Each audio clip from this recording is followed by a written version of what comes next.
ಈಗ ಹೇಳ್ತಾ ಇಲ್ವ ನಾನು, ಇದು ಆಪರೇಷನ್ ಸಿಂಧೂರ್ ಅಂತ ಏನು ಮಾಡಿದ್ದಾರೆ ಅದೇ ಯಶಸ್ವಿಯಾಗಲಿ ಅಂತ ನಾವೆಲ್ಲ ನಿನ್ನೆ ಪ್ರಾರ್ಥನೆ ಮಾಡಿದ್ದೀವಿ. ಅವ್ರು ಪಾಕಿಸ್ತಾನದಲ್ಲಿ ಏನೇನು ಇಲ್ಲ, ಸುಮ್ಗೆ ಅವರು ಏನೇನಿಲ್ಲ, ಅವ್ರ ಏನಿದೆ ಹೇಳಿ, ಏನೇನು ಇಲ್ಲ. ಹಾಂ, ನಾವು ಯಶಸ್ವಿ ಆಗ್ತೀವಿ, 100 ನಾವು ಯಶಸ್ವಿ ಆಗ್ತೀವಿ. ಇನ್ನು ನಮ್ಮ ಸೈನಿಕರದು ಹೆಚ್ಚಿನ ಶಕ್ತಿ ಕೊಡಲಿ ಅಂತ ಭಗವಂತಂತವ ಅಲ್ಲಂತವ ನಾನು ಪ್ರಾರ್ಥನೆ ಮಾಡ್ತೀವಿ. ಇವತ್ತು ಕೇಂದ್ರ ಸರ್ಕಾರದಿಂದ ಒಳ್ಳೆ ನಿರ್ಧಾರ ತಗೊಂಡಿದ್ದಾರೆ.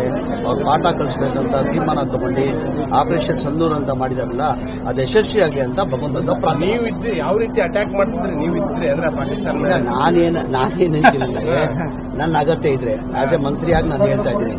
ಈಗ ಪ್ರಧಾನಮಂತ್ರಿಗಳು ನನ್ನ ಪರ್ಮಿಷನ್ ಕೊಟ್ರೆ ಸುಸೈಡ್ ಬಾಂಬ್ ಹಾಕೊಂಡು ನಾನೇ ಪಾಕಿಸ್ತಾನ ಹೋಗ್ತಿರೋದು. ಈಗ ಅದಕ್ಕೆ ನಾನು ಬದ್ಧ ಆಗಿದ್ದೀನಿ. ಏನಕ್ಕಂದ್ರೆ ದೇಶ ಮೇಲೆ ಅಭಿಮಾನ, ಪ್ರೀತಿ, ದೇಶಕ್ಕಿಂತ ಹೆಚ್ಚೇನಿಲ್ಲ. ನನ್ನ ದೇಶಕ್ಕೋಸ್ಕರ ನಾವ್ ಏನ್ ಮಾಡಿದ್ರು ಕಡಿಮೆ, ದೇಶಕ್ಕೋಸ್ಕರ ನಾವ್ ಏನ್ ಮಾಡಿದ್ರು ಕಡಿಮೆ.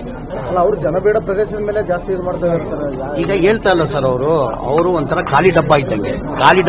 ನಾವು ಮನ್ಸು ಮಾಡಿದ್ರೆ 2 ದಿನ ಅಲ್ಲಿ ಪಾಕಿಸ್ತಾನ ನಿರ್ನಾಮ ಮಾಡ್ಬೋದು. 2 ದಿನ, ಜಾಸ್ತಿ ಹೊತ್ತು ಬೇಕಾಗಿಲ್ಲ. ಅವ್ರು ಏನೇನಿಲ್ಲ ಸರ್, ಒಂಥರ ಖಾಲಿ ಡಬ್ಬ ಇದ್ದಂಗೆ ಅದು ಪಾಕಿಸ್ತಾನ. ಬರೀ ಹೂ ಅನ್ನೋದಷ್ಟೇ, ಹೊರಗಡೆ ಡುಸ್ಪಟಾಕಿ ಅದು ಪಾಕಿಸ್ತಾನ. ಒಂದು ಟುಸ್ಪಟಾಕಿ. ನಾವು ಮನ್ಸು ಮಾಡಿದ್ರೆ 2 ದಿನಕ್ಕೆ ಪಾಕಿಸ್ತಾನ ಅವ್ರನ್ನ ನಿರ್ನಾಮ ಮಾಡಬಾರ್ದು.